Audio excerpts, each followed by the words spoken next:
today's video I'm going to show you how to make a delicious kefir ice pop. Really, really good for your gut and really refreshing during the summer. So what I'm going to use is milk kefir and strawberries.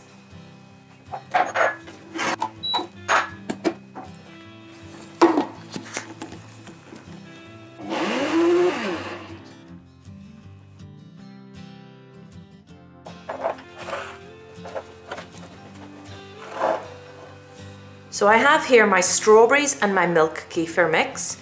Pour it into your ice pop tray and then simply pop the lid on top. Pop them in your freezer and then you have your lovely little ice pop here. Thanks for watching today's video on making milk kefir ice pops. Subscribe below and leave a comment.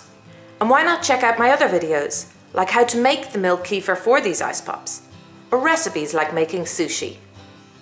Thanks a million, we'll see you soon.